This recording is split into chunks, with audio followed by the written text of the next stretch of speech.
Yesu ashimwe cyane. Muri uyu mwanya nifuje gufata umwanya wo gushima Imana ku bikorwa bidasanzwe byakozwe byo gufasha abapfakazi, kubifuriza Noheli nziza ndetse n'umwaka mushasha.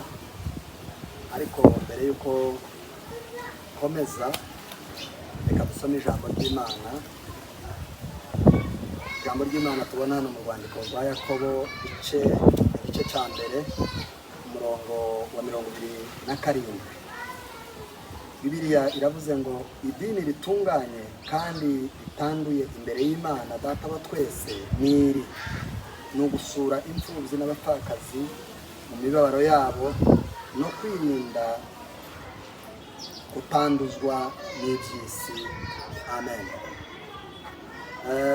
Aya ni amagambo yo gushimira cyane cyane uyu mwanya dufashe gushimira itorero rya Carmel rikorera muri Australia, Melbourne, riyobowe n'umushumba Revera Muhoza Faustin, ndetse nabo bafatikanije bose umurimo w'Imana, baba abapapa, abamama, urubyiruko, umuntu wese wagize icyo akoze ku mfashanyo yo gufasha abapfakazi mu nkambi ya Nyenkanda mu Burundi. Ni ukuri dufasha umwanya bivuye ku mitima yacu ku mfashanyo mwohereje, mwadutumiye, natwe nk'abakozi b'Imana twaragiye turayishitsa, dufasha abapfakazi 120, tubashiriye imyenda yo kubifuriza Noheli nziza ndetse n'umwaka mushasha. Dufasha umwanya wo kubashimira abakozi b'Imana. Imana ibaha umugisha, Imana ibagire neza. Mwafashije abatari bake, baranezerewe, muraza kubikurikira mu magambo bivugiye ubwabo, muraza gukurikirana n'uburyo igikorwa cyagenze. Ariko kubw'umwihariko k'umukozi w'Imana wari muri ibyo bikorwa, washikije iyo mfashanyo, nshatse kubamenyesha ko turabashimiye bivuye ku mutima. Muzokomeze mutekereza abameze nk'abo, kuko ni umugisha uturuka ku Mana. Bibiliya yavuze ngo nta rindi dini Imana yishimira ko gufasha imfubyi n'abapfakazi. Mukaba mwarafashije amoko atandukanye, imiryango itandukanye, mu by'ukuri mwarakoze. Turabashimiye, Imana ibaha umugisha. Ndizera ko ibindi byose muza kubikurikirana uburyo byagenze n'uburyo byakozwe, ariko kwari ukubashimira. Imana ibahezagire. Njyewe rero ku batanzi, nitwa Gedeo Nzayitegaho, nkaba ndi umushumba nyoboye itorero Carmel i Bujumbura mu Burundi. Ariko turabashimiye cyane itorero Carmel Australia, mwarakoze. Imana ibaha umugisha, Imana ibongereze, Imana ibafashe no kuzosubira gutekereza abandi bameze nk'abo, kuko ni benshi rwose hirya no hino. Ariko kandi turifuza ko mu by'ukuri icyo gitekerezo n'uwo mugambi mwagize, Imana ibubashoboze, Imana ibibafashemo, kandi ndabizi ko muzobihemberwa mu bwami bw'Imana. Imana ibagire neza, Imana ibafashe. Murakoze cyane. Ibindi muraza kubikurikirana uburyo byakozwe. Yesu abahezagire, Yesu abaha umugisha mu banyu no mu byanyu. Imana ibagire neza. Amen.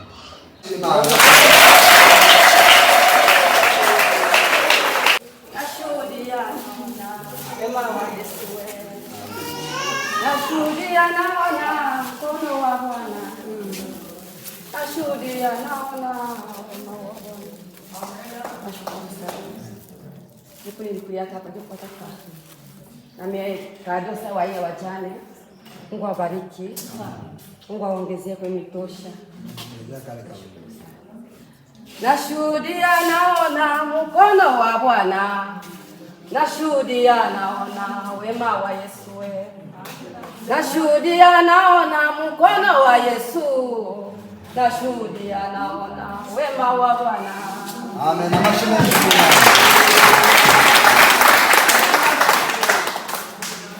Nyota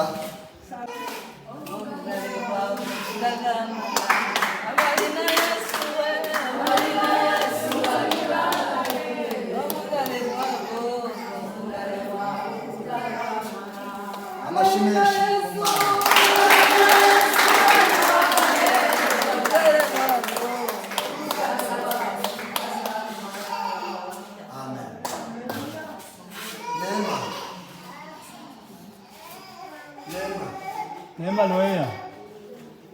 Kanisa Loleni. Mama wa yatima tena baba wa wajane.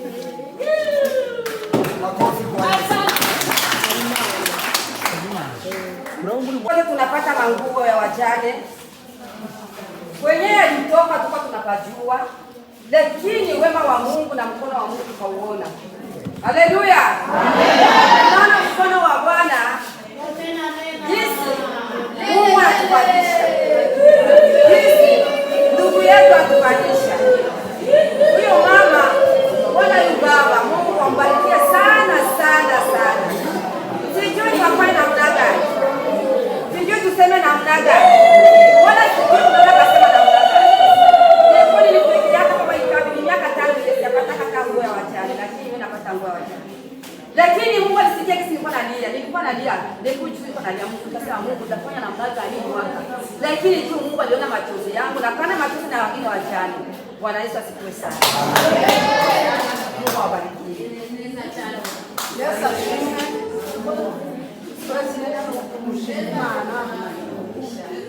Imana yamukoreye, Imana yakoze ibihambaye cyane. Yesu asifiwe. Dushimira Imana kuko yabereye mu bakozi b'Imana bakaza kutwambika.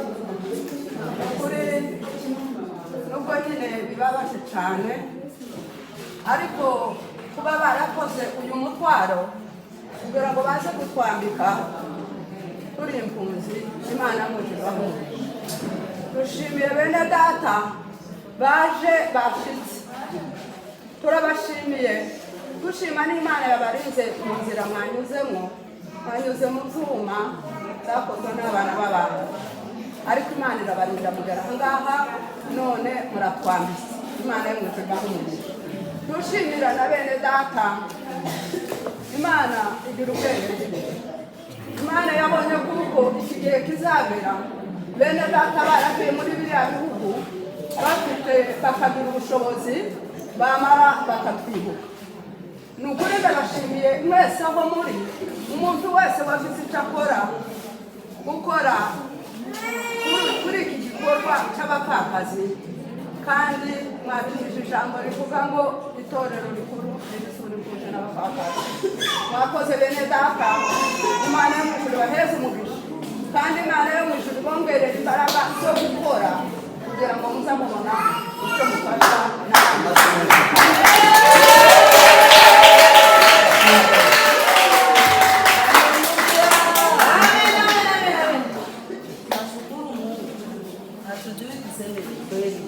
hatujui tuseme nini mbele ya Mungu, sababu hii ni mfano wa upendo. Yesu alikufa msalabani uwe kutuokoa ili wote tupatanishe. Hiyo neema mwani nasikia kani mtetemeko wala mshangao. Sijawahi kuona hivi tu. Hatukukua kwenye mama walizala, hatukukua kwenye walibalea, lakini Mungu anawashusha roho ya upendo. Hawakuchagua kabila, hawakuchagua sura, na wote wanatuvalisha. Mungu awabariki, awazidishie neema.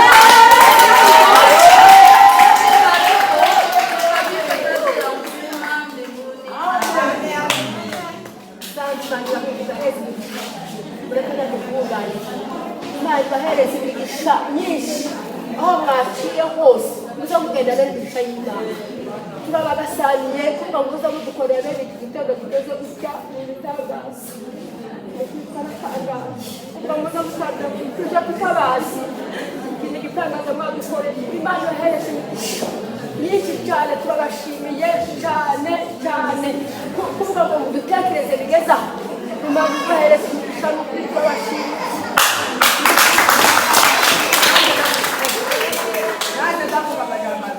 Ego, umva.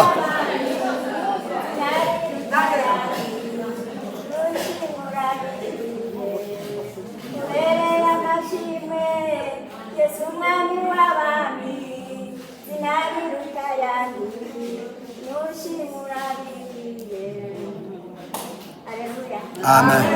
Imana irahagaze cyane mba ntafite ukuntu nabivuga ariko ariko maze se inyume Imana ndabyumvise wo mu ijuru yatwiyumviriyeho twebwe yatwiyumviriyeho ibintu tutari tuzi twari tumaze igihe tubereye aho ariko Imana iratwiyumviraho tuza tubona mesaje tubwira ngo tujye ahantu hatari tumenye ariko n'Imana ihabwa icyubahiro. Reka mbanze nshime Imana nongere nshime na mwebwe abakozi Imana yaciyeho mukemera gukora umurimo w'Imana. Yesu abantera umugisha, Yesu abahayizagira, Imana ibaha umugisha ibigatanga mu miryango mu bana reka mbere n'ahandi hose gutoka Imana izobaha umugisha.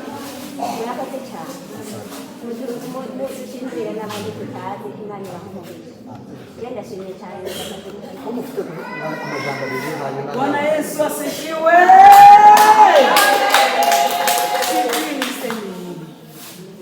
Tangu nilitoka Kisangani mpaka leo siyapataka nguo.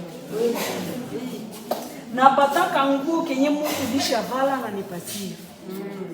Nikajitoa kwa kazi ya Mungu, nikasema Mungu, siku gani utanivalisha? Kusoma masomo ya Biblia leo, kesho tutagraduate. Mimi nasema Mungu, nitavala nini kutoka kati ya watu? Nasema Mungu ababariki. Kanisa Karmeli Mungu abaongezee. Amen. Nasema watumishi wa Mungu abaongezee. Amen. Sijui niseme nini. Akumbi ndugu katika Kristo ni zaidi ya ndugu kenye mnazaliwa naye. Amen. Nashukuru sana. Sijui niseme nini. Mungu azidi kuwabariki. Amen. Merci sana bandu.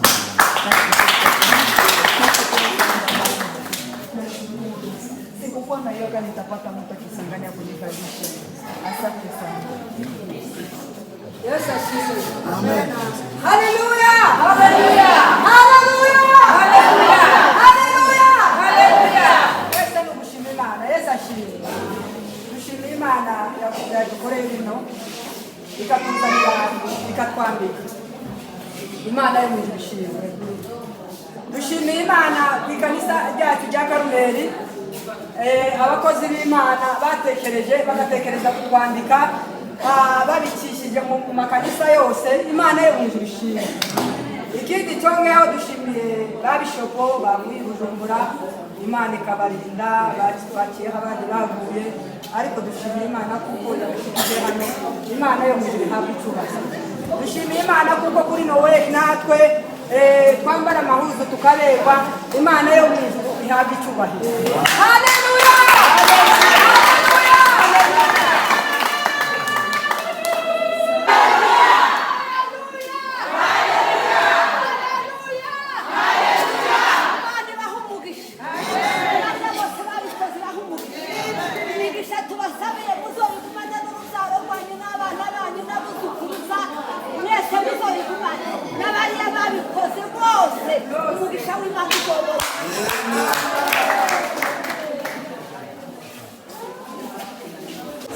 Rero reka twumve umwe muri bo abasha gushima, hanyuma turabashimiye. Imana ibahe umugisha, Imana ibagire neza. Turashobora kumva umwe ashima. Amen.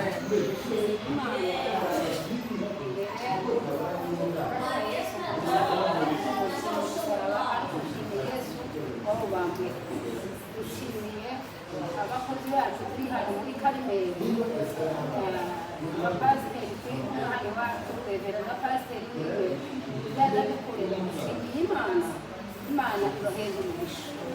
Kabiri dushimiye twebwe abana bacu bari hanze, abakozi bacu bitanze bagatanga amaraso yabo kugira ngo ababyeyi babo bambare kandi twamerewe neza. Turabashimiye. Imana ibaheze umugisha kandi umutwe muhaye mukora. Yesu akomeze kongera neza na korode. Turabashimiye. Imana ibaheze umugisha. Hano ni wovuga cyane niyo vuga, hanyuma tukabasabira umugisha, tukabasabira Yesu ashimwe. Amen.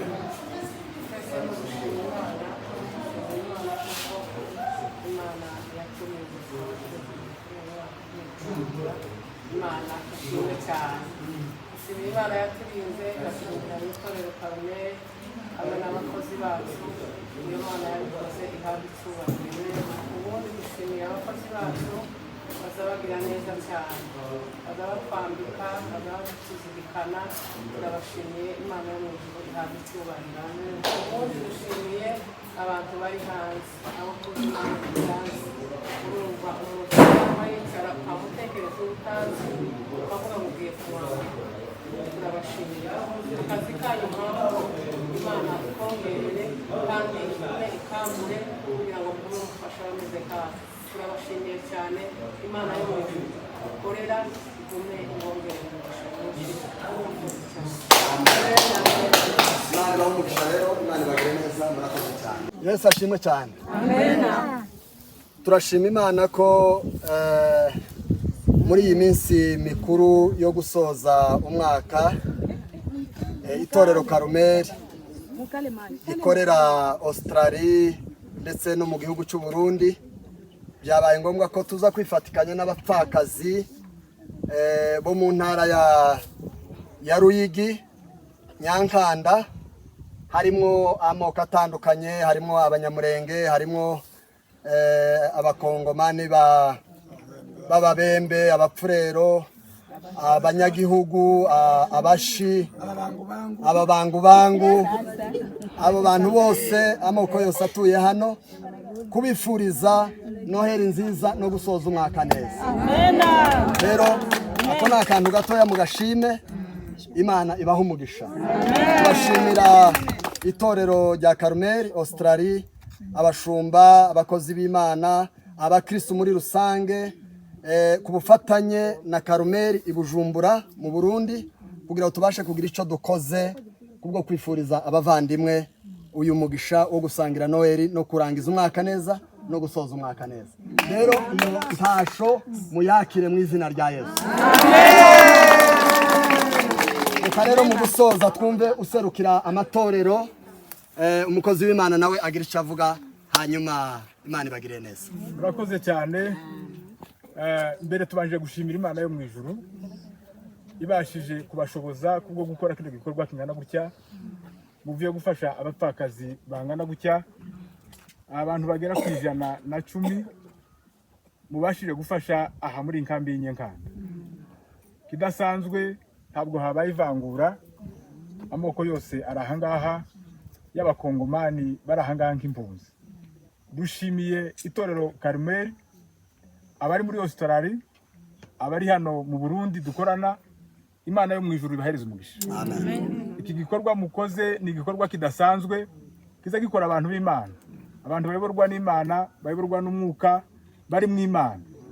Imana ibahereza umugisha kandi bagirire neza. Amen. Abantu bose bagize icyo bakoze, bakarambura ukuboko kwabo, bagatanga ibyabo kubwo gufasha abantu bapfakazi, mu izina ry'ubuyobozi bw'ubumwe bw'amatorero ari hano Inyankanda, kubera nitwe twatanze aba bantu, tubasabye umugisha w'Imana. Imana ibagirire neza kandi bagasanire muri ibyo bikorwa byose mwakoze.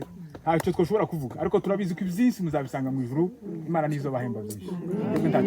Imana rero ibaho